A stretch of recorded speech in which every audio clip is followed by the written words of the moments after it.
Əgər xəyalınızdakı səyahət həm eksotika, həm tarix, həm də ucuz büdcə üzərində qurulubsa, Vyetnam sizi özünə valeh edəcək. Bura elə bir ölkədir ki, hər küçəsində bir təbəssüm, hər bucağında bir məbəd qarşılayır sizi.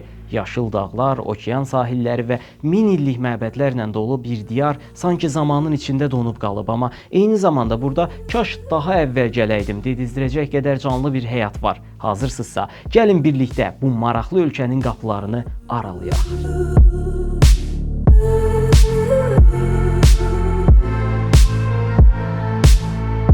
İstər şimala gedin, istər cənuba. Ölkənin demək olar ki, hər yerində səmimiyyəti və isti təbəssümləri hiss edə bilərsiniz. Vyetnam elə cazibədar bir atmosferə sahibdir ki, ora gedən insan kaş daha əvvəl gələydim buralara deyir.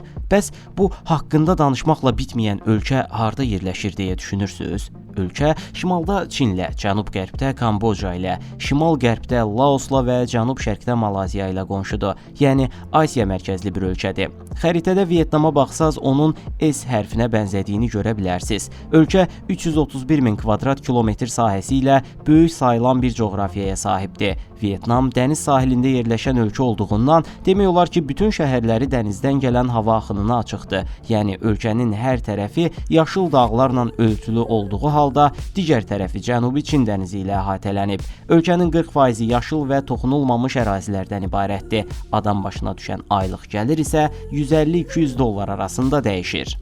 Vyetnamda işçi qüvvəsi xeyli ucuzdur. İşçilər gündə 5-6 dollara uzun saatlarla işləyirlər. Elə bu səbəbdən də dünyaca məşhur geyim və texnologiya brendlərinin bir çox fabriki Vyetnamda yerləşir. Çünki ucuz işçilik fabrik xərclərini ciddi şəkildə azaldır. Ölkə olaraq Vyetnam öz bənzərsiz bioloji müxtəlifliyi ilə dünyada 25-ci yerdədir. Ancaq təəssüf ki, ölkənin ekoloji həyatı keçmişdə ciddi şəkildə dağıdılıb və vəhşi təbiətindən çox da az iz qalıb. Yalnız kənd ərazilərində bəzi ilan növləri, timsahlar və bəzən də pələnglərə rast gəlmək mümkündür. Həmçinin kənd ərazilərində malyariya və qızdırma kimi xəstəliklər yayıla bilər. Amma ölkədə peyvənd olunmaq məcburiyyəti yoxdur. Məsələn, Tanzaniyada malyariya və hepatitə qarşı peyvənd şərt idi, lakin Vyetnamda belə deyil. Ölkədə təyyarə biletləri olduqca ucuzdur və sürətli nəqliyyat imkanı yaradır. Uzun yol gedəcəksinizsə, avtobuslarla da regionlar arasında rahat keçid edə bilərsiniz. Şəhərdaxili nəqliyyat da əsasən avtobus şəbəkəsi ilə təmin olunur. Amma belə bir maraqlı fakt da var. Vyetnamda milli sürücülük vəsiqəsi keçərli deyil. Yəni avtomobil kirayə eləmək istəsəniz, sürücü də tutmalı olacaqsınız. Qatar şəbəkəsi o qədər də inkişaf etməsə də ölkədə ən rahat nəqliyyat növüdür. Ona görə də avtobusdan daha bahadır. Əgər Vyetnamı bir bənzətmə ilə ifadə etsək, yəqin ki, küllərindən doğan bir anka quşu demək yerinə düşərdi. UNESCO-nun dünya irs siyahısında olan qədim məbədləri, özünə məxsus mədəniyyəti, məzarları və sahil zolağı ilə mütləq ziyarət olunmalı ölkələrdəndir. Bugün Vyetnamın sosial həyat tərzi və adət-ənənələri Çinlə birbaşa oxşarlıq göstərir. Yemək mədəniyyəti baxımından isə bir çox fransız yeməyinə Vyetnam süfrələrində rast gəlmək mümkündür. Vyetnamlıların Amerika müharibəsi adlandırdığı Şimali və Cənubi Vyetnam arasında baş verən müharibə isə ölkənin ən acı təcrübələrindən biri olub. O dövrdə Şimali və Cənubi Vyetnam birləşə bilmirdi və bu da müharibəyə səbəb oldu. Dünyanın iki super gücü, ABŞ və Sovet İttifaqı da tərəf seçərək müharibəyə qoşuldu. Amerika Birləşmiş Ştatları Sovetlərin dünyada güclənməsini istəmədiyindən Cənubi Vyetnamı dəstəklədi. Sovetlər isə Şimali Vyetnamın tərəfində yer aldı. Çünki Şimali Vyetnam kommunist rejim tərəfindən idarə olunurdu və əgər birləşmə baş versəydi, kommunizm yayılacaqdı. Məhz bu səbəbdəndir ki, Amerika Cənubi Vyetnamı qızışdıraraq müharibənin başlamasına səbəb oldu. Nəticədə müharibə Şimali Vyetnamın qələbəsi ilə başa çatdı və 1976-cı ildə Şimal və Cənub birləşərək vahid dövlət halına gəldi. 21 il davam edən bu müharibə həm də Amerika tarixinin ən ağır məğlubiyyətlərindən biri kimi yadda qaldı. Belə ki, Amerikalılar bu müharibədə düz 58 min əsgər itirdilər və bu itki bəzən Vyetnamın özündən daha çox rezonans doğurdu.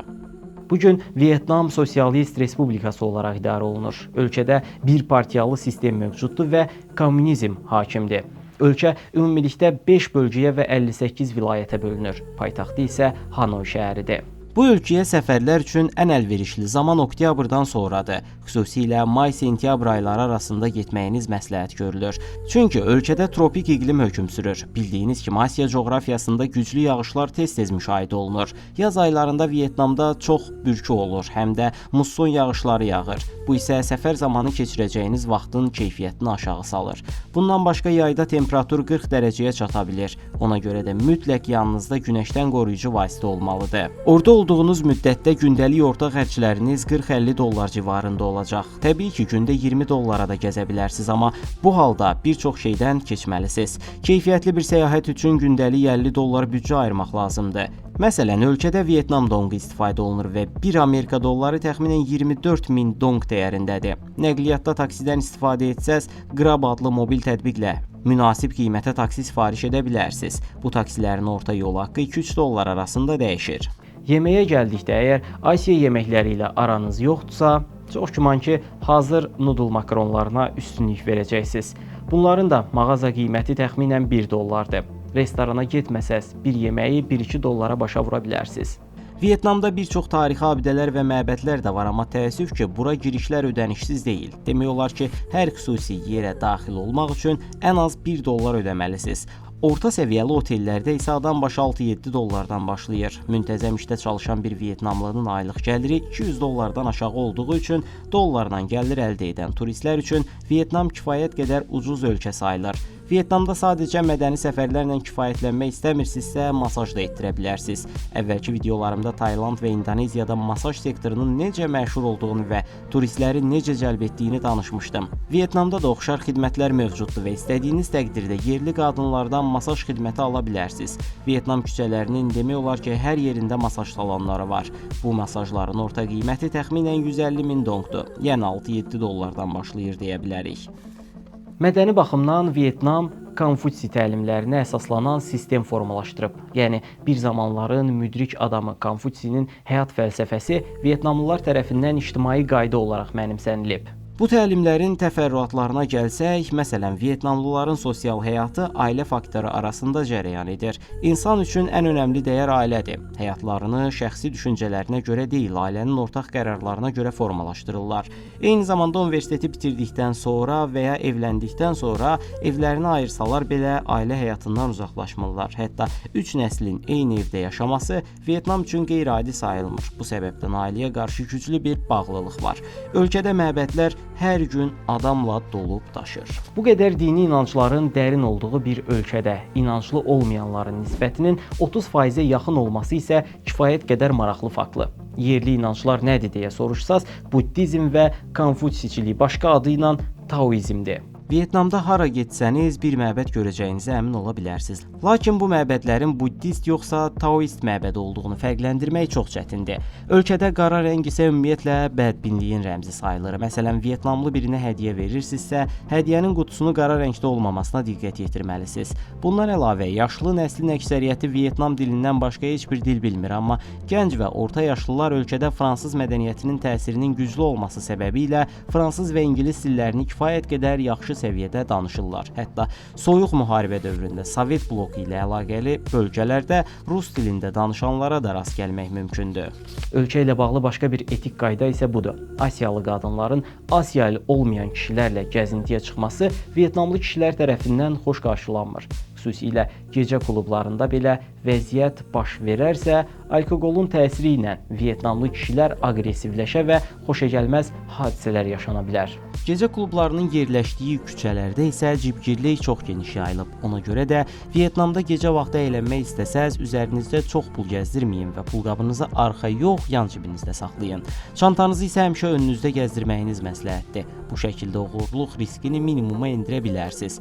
Bundan əlavə hədiyyəli əşyaların satıldığı dükanlarda dələduzluq halları da müşahidə olunur. Vyetnamda bir məhsul almaq istəyirsinizsə, ən az 5 dükana baxmağınızı tövsiyə edirəm. Sizin turist olduğunuzu hiss hiss edən kimi qiymətləri şişirdirlər. Məsələn, hədiyyə olaraq yerli konik şlyapalar, ənənəvi ipək geyimlər və bambuk fleytalar turistlərin çox diqqətini cəlb edir. Əgər bunlardan birini alıb ölkənizə aparmaq istəsəz, Made in Vietnam yazısına aldanmayın, çünki orijinal ipək adı altında çoxlu saxta məhsullar satılır. Lakin küçələrdə Adidas, Nike kimi böyük markaların məhsullarını orijinal adı ilə satırlar, amma çoxu saxtadır. Gedənlər düşünürlər ki, dünyanın bu nəhəng markalarının fabrikləri Vietnamda yerləşdiyindən ucuz məhsullar orijinaldır. Satıcılar orijinaldır desələr də şəkil çəkməyə icazə vermirlər. Vietnamda gəzərkən diqqətinizi çəkə biləcək başqa bir şey isə odur ki, burada kokos suyu çox içilir. Xüsusilə daha əvvəl kokos suyu dadmamış turistlər Vietnama gəldikdə onun dadına baxmadan geri qayıtmırlar. Kokos suyu buz, şirin süd və təzə meyvələrlə bir növ meyvə kokteyli kimi hazırlanıb təqdim edilir. Lakin kran suyunu içmək qətiyyən məsləhət görülmür. Su ehtiyacınızı marketlərdən qarşılayın və çantanızda həmişə ehtiyat su saxlayın. Vietnam iqtisadiyyatı isə əsasən kənd təsərrüfatı üzərində qurulub. Ölkənin əsas iqtisadi gəlir mənbəyi düyü, qəhvə və qarğıdalıdır. Vietnam dünyanın ən böyük düyü və qəhvə istehsalçılarından biridir. Bundan əlavə, balıqçılıq və turizm də ölkənin gəlir sahələrindəndir. Ölkədə qadınlar demək olar ki, bütün sahələrdə çalışırlar. Vietnamlı qadınlara düyü tarlalarında, restoranlarda və sənaye işlərində rast gəlmək mümkündür. Kişilər isə əsasən güc tələb edən işlərdə çalışırlar. Ölkənin əsas dolanışıq mənbəyi kənd təsərrüfatı olduğundan bu sahədə hələ Hollandlar kimi yüksək texnologiyaya keçmədiklərindən fiziki əməklə bağlı işlər daha çox yayılıb.